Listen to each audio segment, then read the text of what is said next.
tá, né, Lucas? Gravou? Botou? Tá gravando. Beleza, então vamos lá. Para a gente falar um pouquinho sobre o suporte básico de vida, a gente precisa conhecer um pouquinho os sinais vitais, mas eu não vou ficar aqui atrelando aos sinais vitais, senão eu não vou falar sobre o suporte básico mesmo de vida. Então, eu coloquei aqui esse slide para vocês a nível de conhecimento. Então, dá para pegar todas as áreas aqui, que eu já vi que tem enfermeiros, técnicos, estudantes. Então, a gente vai estar verificando aqui os sinais vitais. Porque o suporte básico de vida, ele não é feito só para profissionais de saúde, né?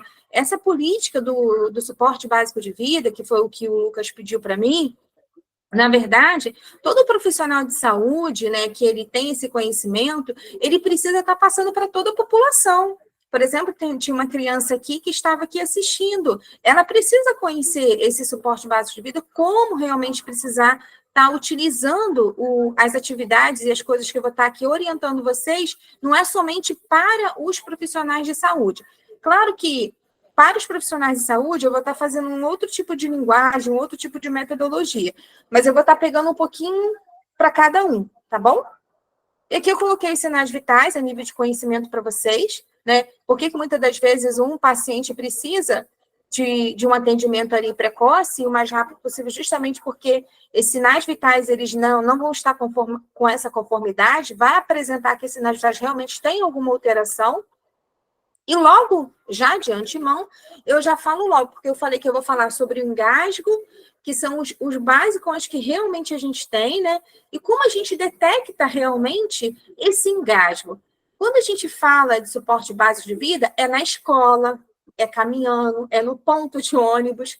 E aí, como fazer essas manobras, né? Eu já tive vários casos reais ali na situação a qual eu estava, que eu tive que fazer essas manobras e eu obtive com sucesso. Então, assim, é muito bom a gente saber executar essas atividades e as informações, né? Inclusive, hoje existe até lei, que é a Lei Lucas, né? Que vai treinando todos os profissionais que trabalham em escola, né? E profissionais também que habilitam e treinam em empresas, eu já fiz isso também, justamente para que venha precocemente esse atendimento.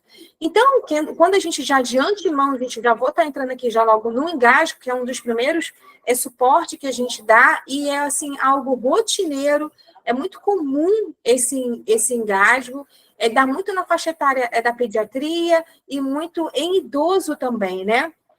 Quando a gente fala de engasgo, ela pode ser parcial, ela pode ser total, tem essas diferenças também.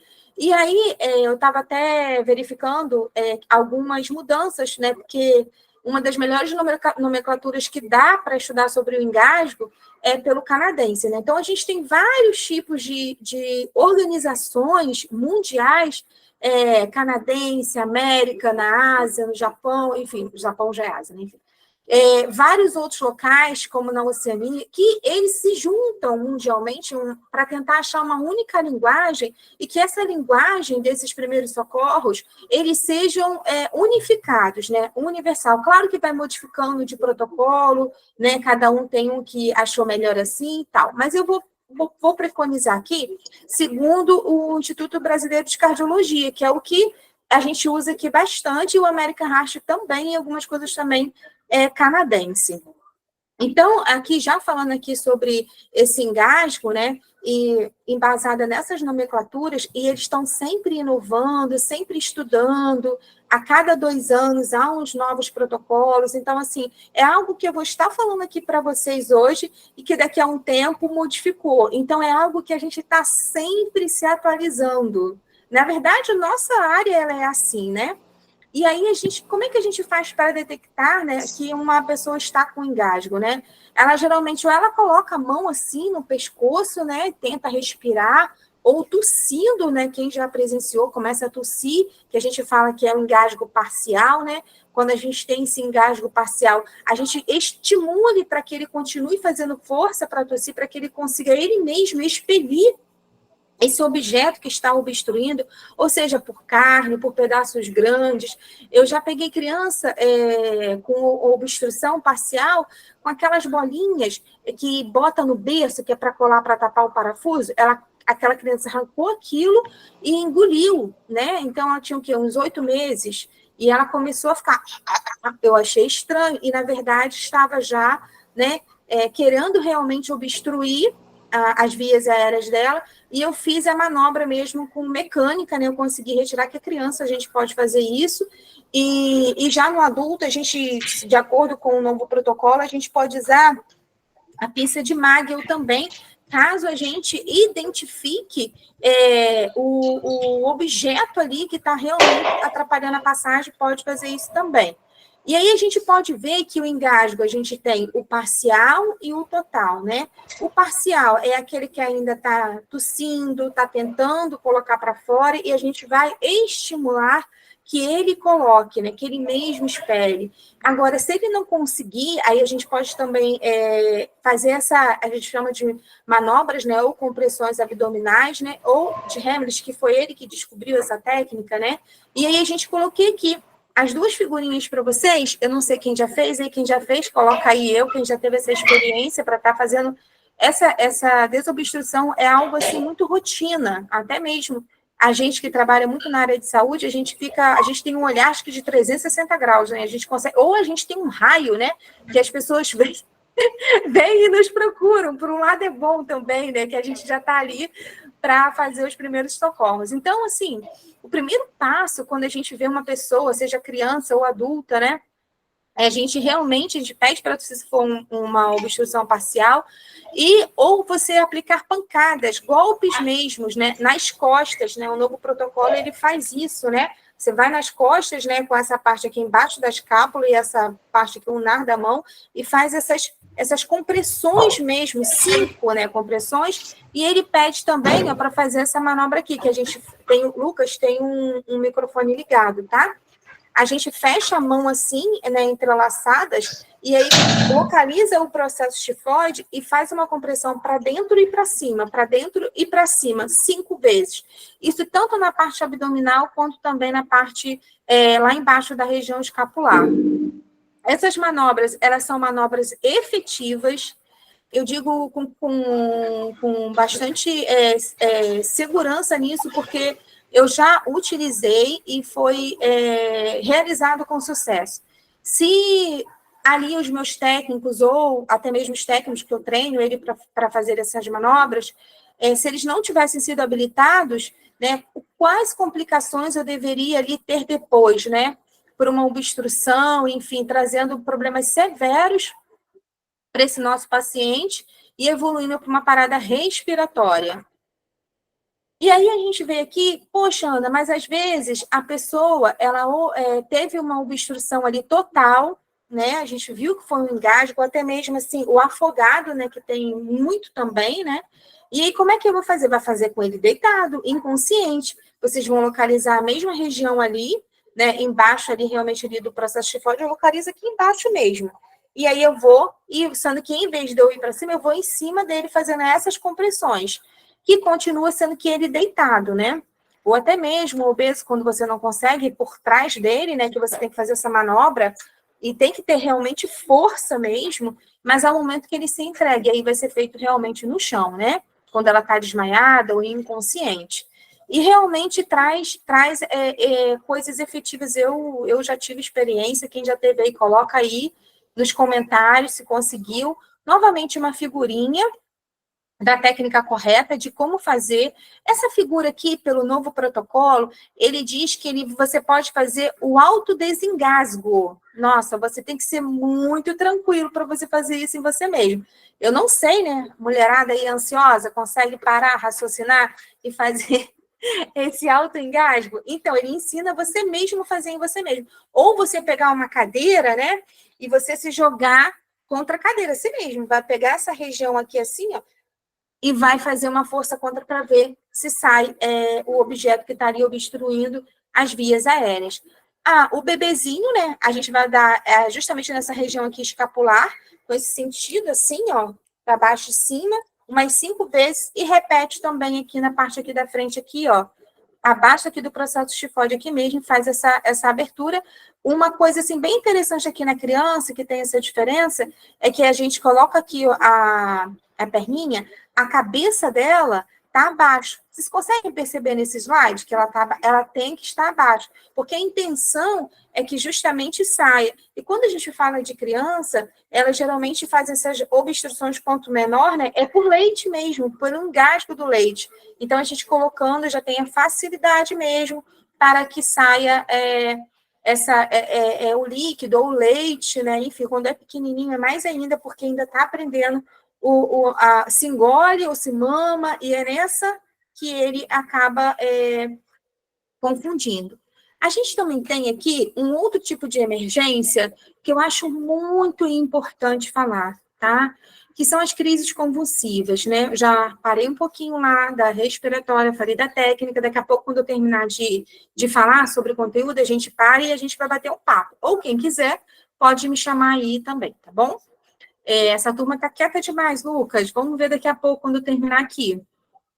E aí, nós temos aqui a crise convulsiva, né, que eu vejo, e já também presenciei algumas pessoas com crises convulsivas, e as pessoas leigas, ou que não têm muito conhecimento, não sabem o que fazer, né? Então, eu coloquei aqui também um adendo para vocês, caso vocês tenham, né, presenciado ou tenham, justamente algumas fases tônicas, que a gente tem, que são as fases da crise convulsiva, as fases, aqui a gente chama de generalizada, a fase crônica que ela tem a gente fala que é localizada, e isso aqui também é um atendimento de emergência. O que eu faço?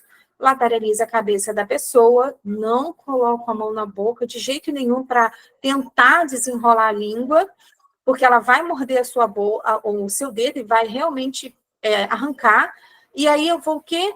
Posicionar ela de uma maneira confortável para que ela não se debata ou se machuque.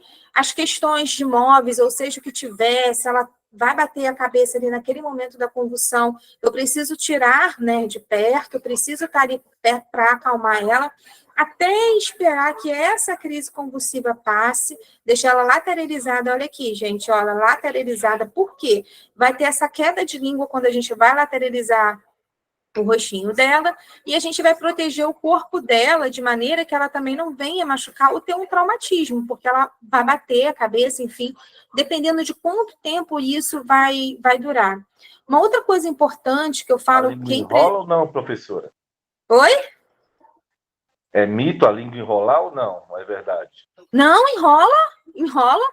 Aí, justamente, a pessoa ela vai ter uma obstrução de vias aéreas pela saliva, né? Porque baba demais, ela pode broncoaspirar, e por isso que a gente lateraliza. E como é um músculo, e a crise convulsiva ela vai estar fazendo isso no músculo todo, a língua ela faz esse processo de enrola, e aí ela faz uma obstrução de via aérea. Por isso que a gente tem que lateralizar a cabeça da pessoa, porque a língua ela vai ter essa queda. Não é mito, é verdade mesmo, tá?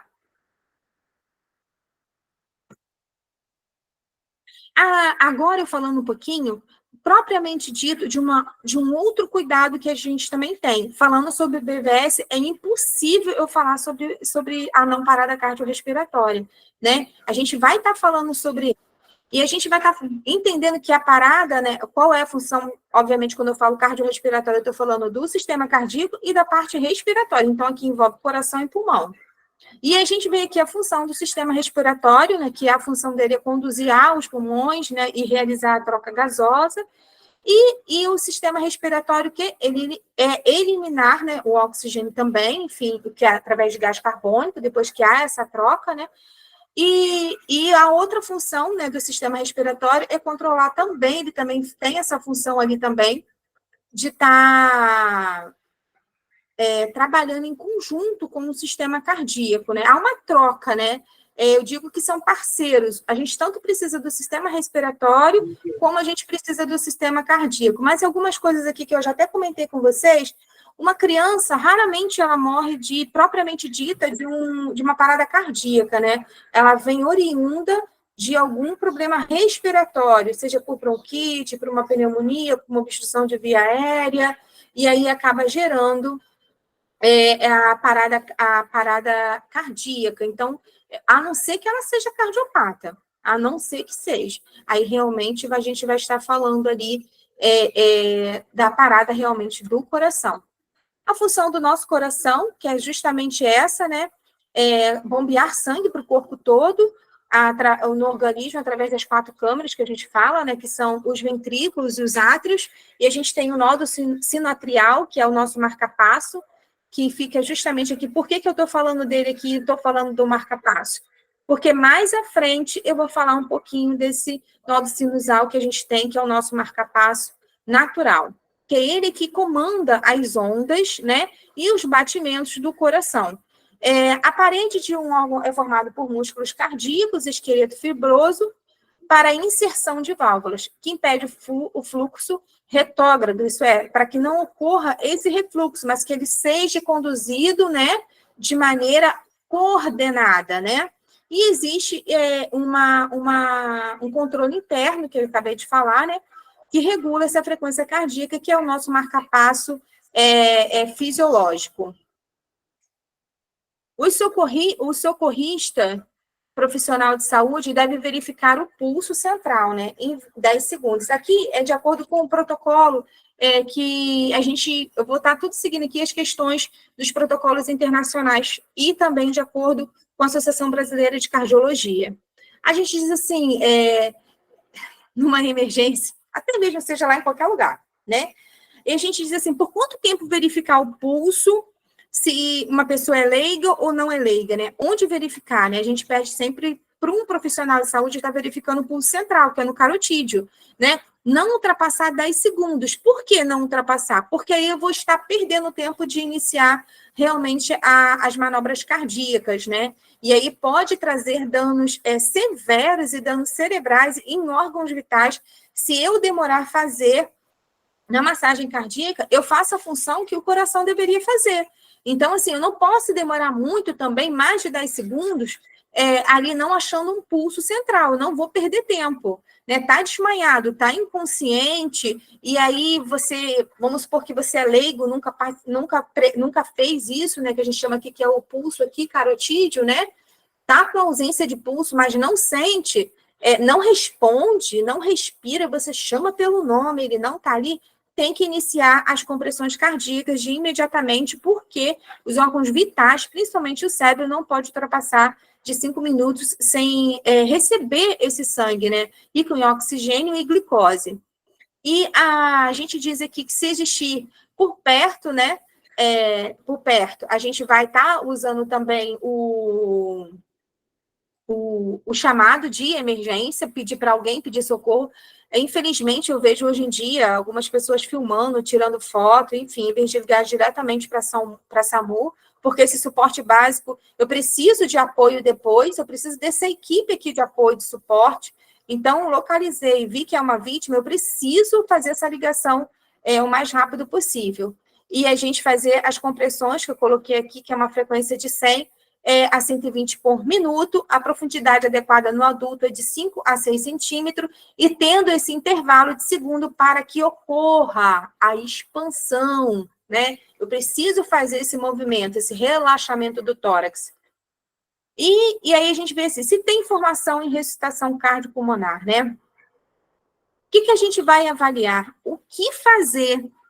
E isso vale, gente, para o serviço de atendimento lá, a gente chama de intra-hospitalar ou fora de hospital. O que fazer, né? Não ficar nervoso, é observar a cena, observar o que está acontecendo, né? Não responde, você chama, qual é o cenário? Essa minha paciente é o quê? Ela é um obeso, ela é uma diabética, ela é gestante, ela é criança, né? Porque tudo isso muda também, né? Os sinais vitais dela, não estou sentindo, principalmente o pulso, a boca está roxa, a pelezinha que a gente chama de perfusão está cianótica, né?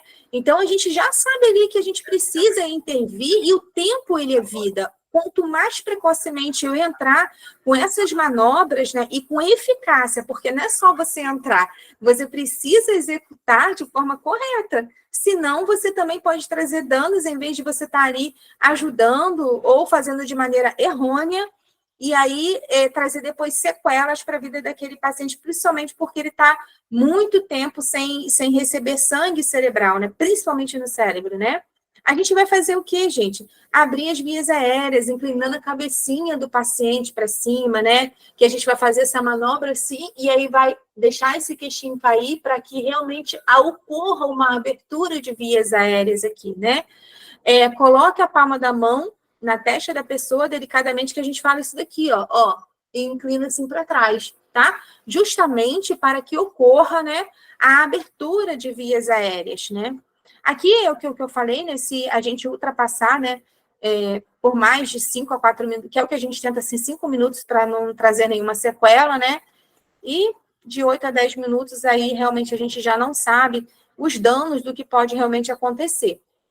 A sequência completa, olha, a inclinação leve, eu pego a testa, ó, do meu cliente, coloco para trás, vou levar e vou fazer essa abertura aqui, ó, de vias aéreas.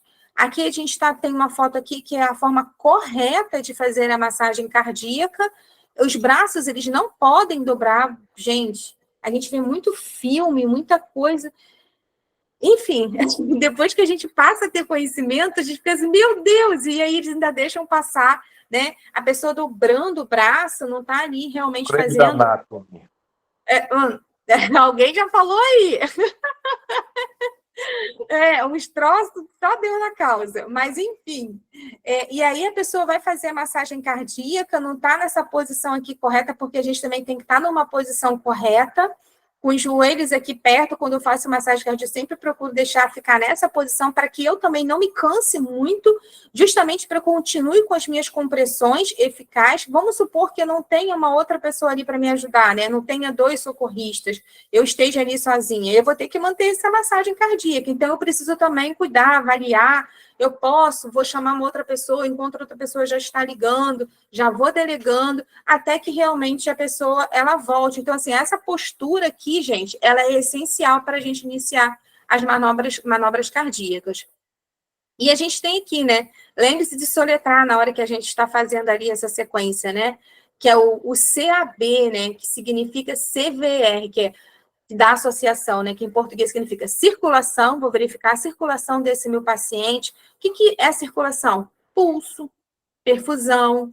Perfusão é o quê? Está mais de 2 segundos, eu aperto assim, essa região aqui, ungueal da unha, essa parte aqui vermelhinha, eu conto de até quantos segundos? Tem que dar menos de 2 segundos. Está dando mais de 2 segundos, quer dizer que o coração, ele não está bombeando corretamente e não está chegando sangue aqui, não está tendo uma perfusão satisfatória. Está mais de 5 segundos para que haja um retorno nesse dedinho aqui, ó. Vocês podem apertar aí em vocês e contem quantos segundos, né? Não está roxa, está fria, né? As vias aéreas, a respiração, o pulmão, o diafragma, está fazendo, né, essa expansão. Você consegue verificar os quadrantes do tórax, né? Qual lugar que está expandindo, outro não, porque pode ser também um pneumotórax, né? Ou um trauma, né? Que só não está expandindo um, mas o outro está. Essas avaliações com o tempo vocês fazem até rápidos demais, né?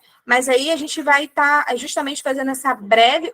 Quanto mais rápido, mais sagacidade a gente fizer esses procedimentos, o melhor prognóstico para o meu cliente ele vai ter, gente, sem sombra de dúvida. Ah, Ana, mas eu vou conseguir fazer. Não, isso aí é com a experiência. Quem é socorrista, quem é enfermeiro, quem é técnico e trabalha em trauma, ou trabalha realmente, principalmente em resgate, que é o pré-hospitalar, sabe que a gente estuda, mas assim, a prática, ela dá um feeling, né, no nosso trabalho.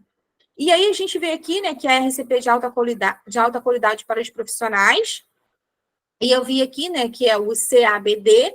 A gente vai, o C significa circulação, o A significa vias aéreas, né? Tá expandindo, tá respirando, né? Você consegue. E o BRIT, que significa o B, é a respiração, né? Está presente. As vias aéreas, quando ele fala, eu estou me referindo ao engasgo, né? Tem alguma coisa obstruindo aqui? Ele está conseguindo? Está aberto ou não está? E a respiração? Está presente? Há um movimento torácico? Há realmente ali? E, no caso, o D, né, que é a desfibrilação, que é o desfibrilador UDEA, que daqui a pouco eu vou estar falando um pouquinho sobre ele também, que um profissional ou uma pessoa leiga pode estar utilizando essa ideia e realmente salvar vidas. Professora, uma ressalva, se você me permitir aí. Com certeza. Quem fala? Márcio, de Brasília. Oi, Márcio, de Brasília. Eu acho que eu falei com você, não, Márcio, da outra vez? Foi. Você que trabalha no SAMU, de urgência no SAMU? Então, vamos lá. Que bom, eu Só estava pensando. aí, no lugar do aí que você, primeiramente, excelente aula, parabéns. Né, mais pessoas como você no SUS. Obrigada, Márcia. No lugar de circulação é compressão, tá? Você está falando lá do CAB, é isso? Do CAB, exatamente. Sim. CABD, né? Aí não é. Porque quando a gente. Muito circulação com compressões. É compressão aí. Porque quando a gente fala da circulação, a gente fala do batimento cardíaco, né? Isso, a já gente outra avaliação, aquele do XABCDE. Isso, que eu vou falar ali à frente. Isso, professor, exatamente. Só reiterando isso. Esse eu vou falar um pouquinho mais à frente, que é no paciente politrauma, isso que você está falando, não é, Márcio? Exatamente. Isso, eu vou chegar um pouquinho lá. Porque quando eu falo desse CAB, eu não estou falando de um paciente politrauma.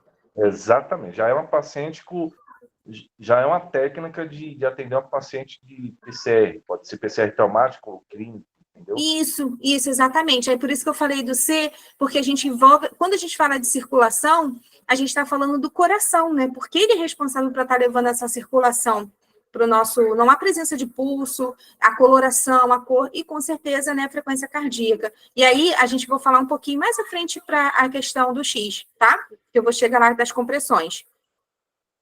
Obrigada, Márcio. Mais alguma colocação aí para nos acrescentar, nos ajudar? Nada, tá perfeita a aula, mulher. Quebra tudo. Obrigada, Márcio. Vocês estão à vontade aí, gente. Olha, para participar, hein? Eu estou aprendendo aqui com vocês. Isso que é bacana, gente. E assim, é muito, muito legal essa troca.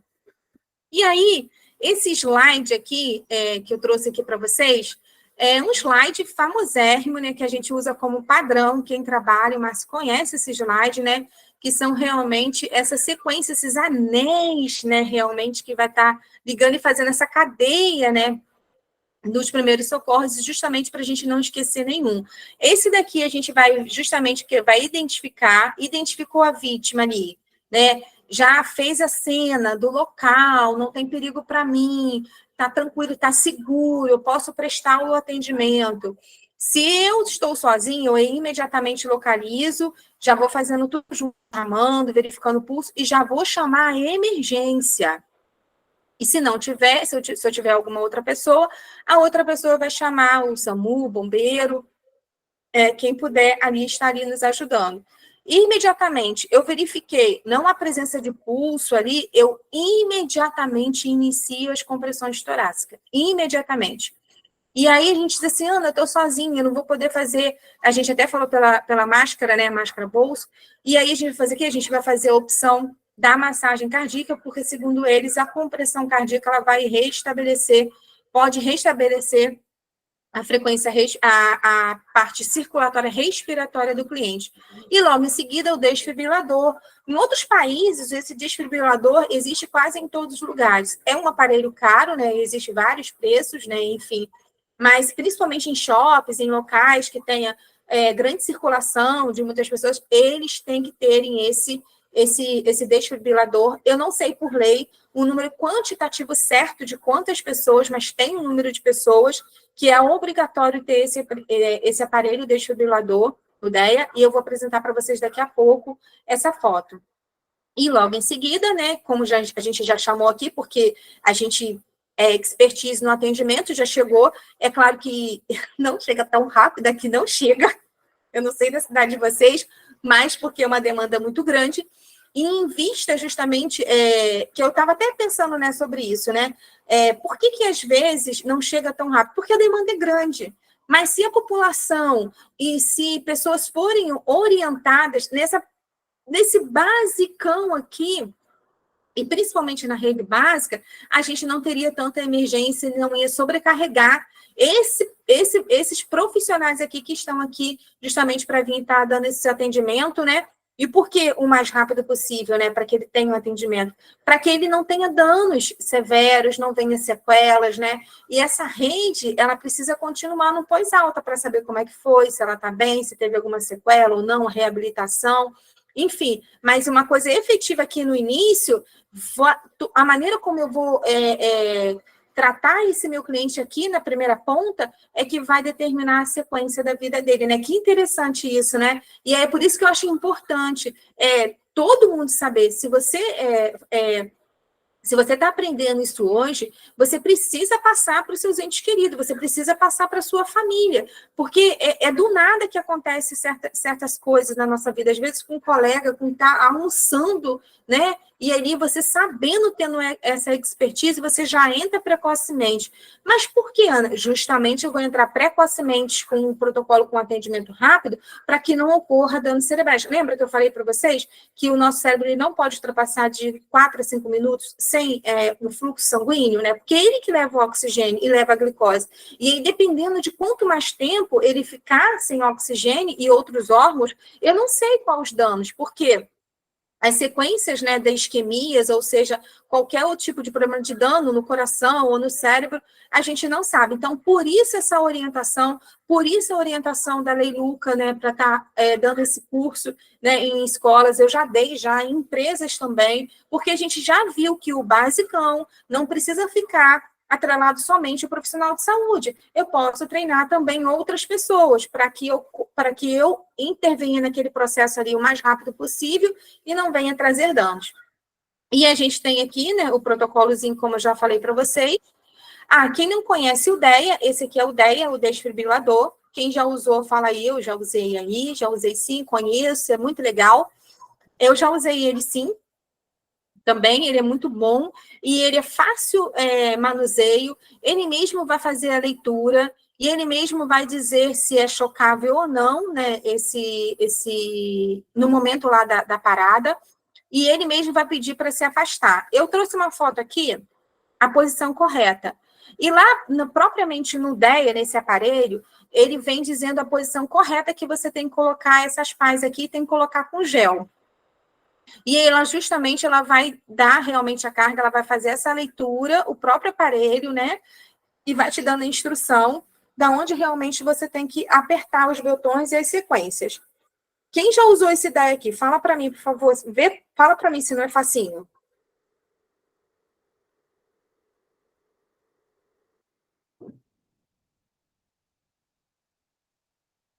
Ih, será que eu saí da aula? Saiu não, estão respondendo no chat.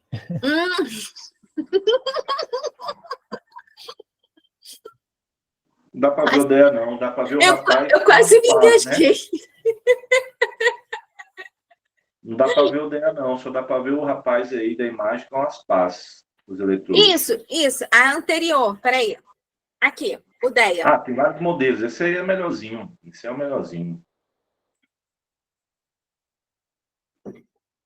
Esse aqui é o DEA, o aparelho. E aí ele é o mais atualizado, tem até um monitorzinho nele, muito bom. Tem, sai até o ECG. Eletrocardiograma, dá para fazer aí. Muito bom esse aqui, já usei também. Eu coloquei aqui as duas pás, para quem não conhece, em que posição tem que colocar no boneco, tá? Aqui embaixo, aqui do lado direito, embaixo da clavícula, e aqui abaixo da linha hemiaxilar, né, do lado esquerdo, e justamente nessa posição aqui. Esse aparelho, ele vem com um objetivo mesmo, o nome é desfibrilador, né? Principalmente porque o nosso país ele tem muitos problemas cardíacos, né?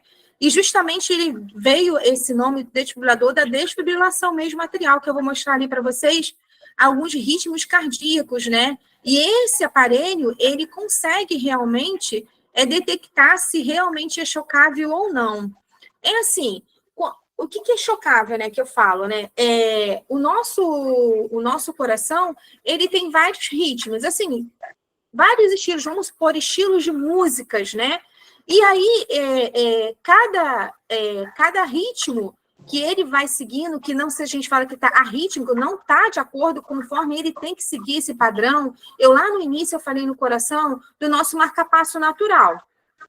Então, nós temos o marca-passo natural, que é o nó do sinusal, ele está lá na ponta, é ele que vai coordenar o ritmo desse coração, vai ritmar.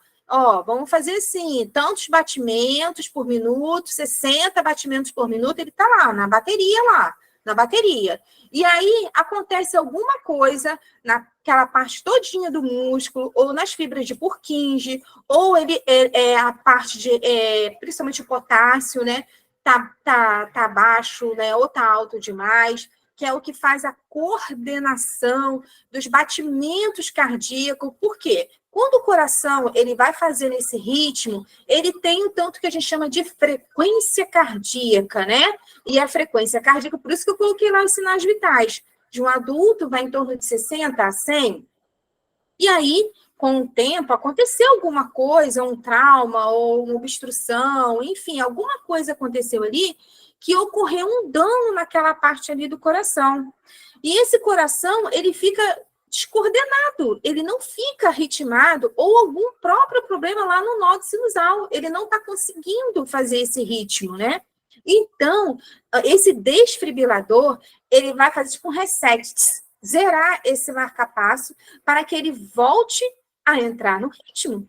Não pode para um lado, não pode para o outro. Por quê? Não vai bombear o sangue correto, de maneira correta, para o corpo todo. Ele é um músculo forte, ele precisa enviar esse nutriente para o corpo todo.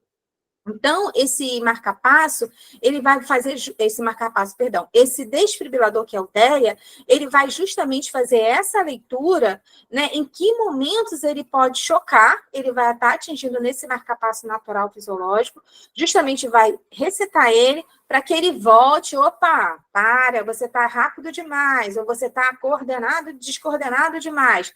Vamos parar e vamos começar corretamente da maneira como você tem que fazer esse batimento cardíaco. Então, e nem todo ritmo, ele é chocável, né? E é nisso aqui que eu quero entrar. Os ritmos chocáveis que a gente fala, né? É aquele que vai dar... ou então, tem vários memes aí que eu já até vi, né? Que a pessoa não avisa que vai dar o choque, né? E é por isso que o DEA fala, né? Se afaste, né? Porque se você vai tomar uma carga também ali enorme, né? E aí, às vezes, eu fico rindo dessas coisas que eu vejo, enfim. Ou até alguns filmes aí que eu vejo também que são coisas absurdas, né? E ele vai realmente, voltando aqui à nossa aula, ler, né? E vai falar realmente, se afaste, porque ele vai fazer realmente esse choque.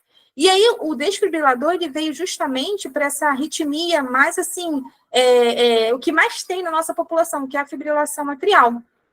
Então, ele vai verificar, né, por meio do desfibrilador para restaurar o ritmo cardíaco. Os dois ritmos cardíacos chocáveis mais comuns são a fibrilação ventricular, que a gente chama de FV, e a taquicardia ventricular sem pulso. O que é aqui? Eu coloquei aqui no gráfico aqui para vocês. A gente tem a taquicardia ventricular, que nesse ECG aqui, quem já trabalhou na emergência, e a gente vai colocar, e até o DEA, esse DEA dá para a gente ver essas curvas gráficas aqui, né, que é onde ele vai ver se é chocado, quer dizer que aqui está tendo frequência cardíaca no coração, mas não está de forma coordenada. Então, eu posso chocar, porque aqui tem ritmo. Eu só preciso colocar ele no lugar aonde ele realmente tem que ter aquele ECG bonito, né? Com toda a sua curva, né? E na outra que a gente tem é a fibrilação ventricular, que é essa que a gente também tem bastante, né? Que é por isso que veio o desfibrilador. E eu já presenciei, já fiz atendimento e realmente retorna, é muito bom. Agora, nós temos, por que a gente vai colocar as pás nesse nosso cliente e tem alguns pulsos que não são chocáveis, porque a atividade elétrica sem pulso. Não tem pulso, mas tem atividade elétrica ali. Ana, isso aqui é certo? Ou eu vou tentar? Não, algumas literaturas, alguns estudos eu vejo que algumas pessoas já fizeram sim, mas assim, muito raro, mas volta. tá? Eu não sei quem já trabalhou aí, que se já teve essa experiência, mas eu já vi também algumas literaturas falando, presenciando que eles falam assim, ritmos não chocáveis. E a sistolia, gente, é aquele daqueles filmes que a gente vê, que é aquele zerinho famoso, zerinho, né? Que a gente vê essa linha reta aqui, ó, a sistolia, né? Não tem pulso, é ausência realmente, o coração parou, ali não tem como chocar. Mas basicamente são aqueles 4 gráficos ali que são padrões e são ouros para a gente ficar de olho. Eu botei Morreu aqui. mesmo. Oi. A sistolia quer dizer que morreu mesmo. Morreu. E aí, ausência de pulso, né? E aí, como é que eu faço para realmente constatar isso? Quem joga aí? Eu quero detectar, não vou fazer mais manobra nenhuma de ressuscitação e acabou. Quem determina isso? Médico, né? Exatamente. E a gente faz o eletrocardiograma com 12 derivações. Aí realmente vai ser a sistolia, não tem mais o que fazer. O coração realmente parou. Aqui eu botei esse gráfico aqui para vocês também, para nível de curiosidade, tá? Como que a gente vai continuar depois, enfim, um protocolo caso vocês queiram. Eu vi aqui as causas reversíveis. Cadê? As causas reversíveis, que a gente chama de hipovolemia, hipóxia, hidrogênio de acidose, que são os 5Hs e os 5Ts, a nível de curiosidade para vocês, tá? Aquilo que o Márcio estava falando, é o X, A, B, C, D, E, que é o do politrauma. Não é isso, Márcio?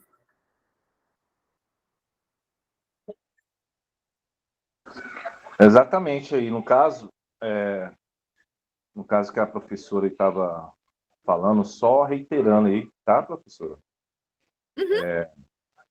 A gente tem que estudar muito a CLS, a TLS, né? Que é protocolo do médico e do enfermeiro, né? No Sim, caso aí do XABCDE, a gente usa aí o ABCDE, né? Que é o ATLS, né? Que é o politraumatizado, seja tanto no intra-hospitalar como no extra-hospitalar. isso Igual aí. a professora falou, né?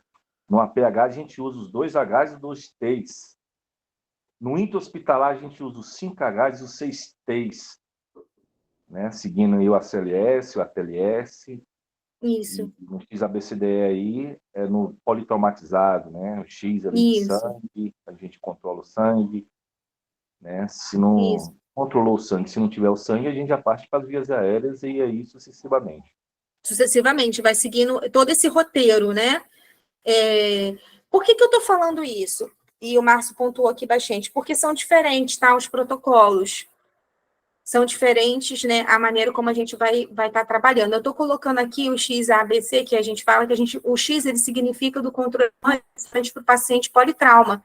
Para eu identificar, né, ali na questão até mesmo hemorragia intraabdominal, né, dependendo do trauma, verificar se não está tendo nenhum sangramento, verificar se há algum vermelhidão no abdômen, né, que a gente fala também daqueles sangramentos internos, né, o sangue, do fígado, baço, né, a parede abdominal, né, a parte também ali do pulmão, se há expansão, né? Às vezes ele teve ali um hemotórax, né? Enfim, são justamente a gente entra aqui com o politrauma, que são acidentes e vítimas, a gente entra com o X, a gente vai estar avaliando aqui realmente as questões de controle de hemorragia. O A significa manter as vias aéreas pérvias e estabilizar a coluna cervical. O B, boa respiração e ventilação. E o C, circulação. E a gente vai verificar a ação aqui de pulso. O D neurológico, a gente vai avaliar a escala de Glasgow, né? E avaliar também a pupila. E o E, que é a exposição do ambiente. Que exposição desse ambiente? Está muito frio? Às vezes eu preciso colocar ali um cobertor, ou é o momento de fazer um curativo, é o momento de fazer algo ali compressivo. Cuidado ao expor esse paciente para não expô-lo demais, as suas partes íntimas. Tem Então, um a gente tem F que expor de agora, né, certa professora? forma. Oi? Tem um F agora. O F? Me fala do F, que o F eu não conheço. Vai Tem trazer um para mim F novidade. agora. Só que o F é lá no ATLS, 11ª Ah, edição, né? Que são crianças, gestantes e idosos. Né? Aí, primeira mão para você aí, que é excelente. Na próxima aula, é porque as pessoas aham, colocam o F aí no XABCDE. Só que o X Aham. ABCDE, ele é usado no politrauma. O F, ele entra aí no ABCDEF, que é no ATLS, né? O Que é um X outro protocolo de ABCDE, atendimento. isso, o X ABCDE, ele tá lá escrito no PHTLS. O ABCDEF está no ATLS, né? Que Sim, é o intra-hospitalar. intra-hospitalar. Tem um Exatamente. F, tem um F agora que é de crianças, idosos e gestantes. É isso que eu estou falando, né? Ele sempre muda, né? Sempre está Esses atualizando, né? protocolos Está se atualizando. sempre está atualizando, mas é interessante, a gente depois pode A entrar aqui e gente da fazer. enfermagem nunca para de estudar, professor. É uma Que coisa bom, que né? a gente pira, né, mulher? Você está Maria. Você acha que já aprendeu tudo, já pode dar aula, e de repente já o protocolo já atualiza de novo e já aumenta a leite. Está virando Gente, sopinha. Está ficando chato isso aí. gente, é a pura verdade. A gente nunca para, nunca. E não pare mesmo. Não se contente com o que você aprendeu ano passado. Não se contente. Porque o conhecimento é acumulativo aqui. Acabei de ver aqui uma informação que o Márcio me trouxe. Ele é acumulativo. E a gente está sempre aprendendo, sempre tem que rever, principalmente com esses protocolos. Bom, como eu fui convidada para falar só um pouquinho, né, sobre isso, não coloquei a parte intra-hospitalar, né, realmente foi essa parte mesmo só do suporte básico de vida.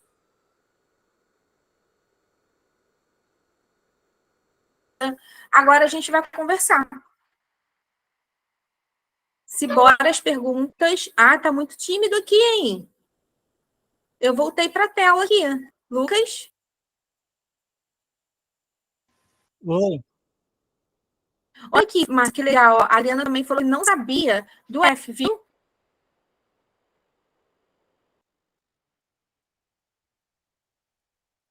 Pessoal, agora eu estou abrindo aqui para a gente estar batendo aqui, falando aqui, batendo bate-papo, fazendo perguntas, discutimos um pouquinho. Porque o que eu fiz mesmo foi só suporte básico de vida. Mete bronca, professor, até às 23 horas. Já deu bisu para os alunos aí. Vamos embora! Pois é, o F aí, ele vai entrar agora no ATLS, né? 11ª edição. A gente está na 10ª edição, né? Lembrando, ATLS para médicos e enfermeiras. Você está falando do suporte básico aqui, mas não existe um avançado sem um básico bem feito, entendeu? Então, a gente sempre... o ATLS, eu fiz, justamente o Márcio colocou aqui, bem interessante, né? Ele já, na minha época que eu fiz, não tinha o F, né? Tem um F agora, né? Então, por isso que eu falei, né? O protocolo ATLS agora é ABCDEF. Isso, Débora, médico e enfermeiro. Isso aí. No trauma, não. No trauma fica XABCDE. Não confunda. Isso. Se alguém oferecer curso aí de pegar ATLS que estiver no F no final, pode correr que é feito. Verdade, verdade. Pessoal, vamos embora para perguntas. Alguma dúvida, alguma coisa que eu falei que ficou interessante? Alguma coisa que queria acrescentar? Vocês já passaram por alguma situação dessa? Teve que usar, né, esses métodos, né? Eu já passei por várias situações em que eu tive que utilizar, e foi muito interessante, porque quanto mais a gente faz, quanto mais a gente vai treinando, a gente vai ficando mais expertise, né? Mais maduro naquela situação. E a gente vê realmente o resultado, né? De você socorrer ali de imediato, iniciar uma massagem cardíaca ou fazer uma desobstrução de vias aéreas. Eu já perdi a conta de quantas vezes eu já fiz isso. E, inclusive, nos meus filhos, eu já fiz muito. Ana, parabéns. Obrigada. Alguma pergunta, gente? Ô, Lucas, você está aí? Tô.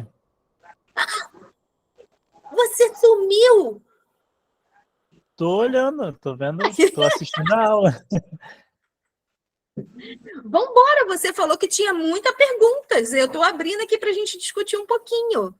A galera Cadê o pessoal? tem Cadê a galera? Vocês estão o quê?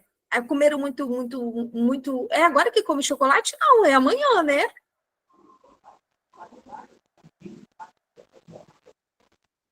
Então, a Adriana está me fazendo uma pergunta aqui sobre cardiopatia. Eu já ouvi algumas literaturas que não pode, principalmente se ela tem um marca-passo. E esse marca-passo implantado, que a gente fala, né, que é o marca-passo mesmo, né? E justamente por isso que a gente faz o controle dele anual. Não usa, não. Posso ser que eu esteja enganada, mas os meus pacientes cardiopatas que têm marca-passo, a gente não usa. Nem pode, porque como é que eu vou mexer ali? Se aquele marca-passo, o próprio médico já determinou quantos que tem que fazer, né? Ele não tem mais o nó sinusal. O nosso desfibrilador, ele vai agir ali, no nosso marca-passo natural. A Débora disse que sim. Usa, professora, usa. Usa. Como é que funciona, Márcio? Porque eu tenho os 2 pacientes com marca-passo e a gente não utiliza. Tá, os 2 pacientes, o marca-passo está de um lado direito e outro esquerdo, certo? Isso. Vou pegar os eletrodos ali, né, as pás, vou posicionar abaixo do marca-passo, 4 dedinhos. Entendi.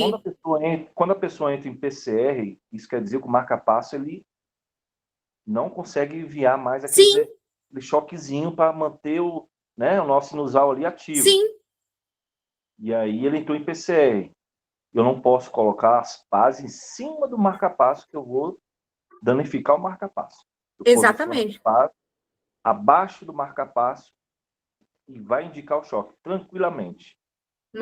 É porque eu tenho 2 que a gente já faz acompanhamento, né? Justamente isso porque ele já tem essa orientação justamente para não... É porque a Adriana perguntou no cardiopata. Na cardiopata, a pessoa tem sinais vitais, não se usa. Mas caso ela cair com a PCR, mesmo ela estando com marca-passo, eu coloco sim, instalo o DEA e o DEA vai indicar o choque.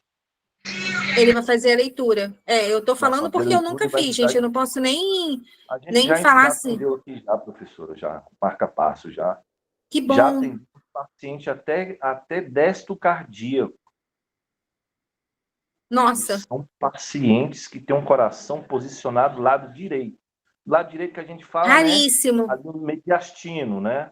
Sim. O coração nunca vai... O coração está ali no externo, no meio do tórax, né? Só que... Alguém já atendeu aí, gente?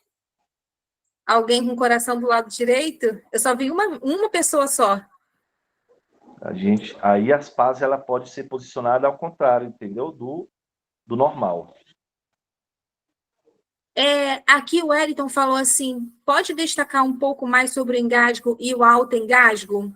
Então, quando a gente fala do engasgo, no novo protocolo, ele já te ensina mesmo a você fazer suas próprias compressões, né? Localiza aqui o abdômen, porque você está com engasgo parcial, né? Que é a obstrução, engasgou, você mesmo vai fazer esse autoengasgo 5 vezes, né?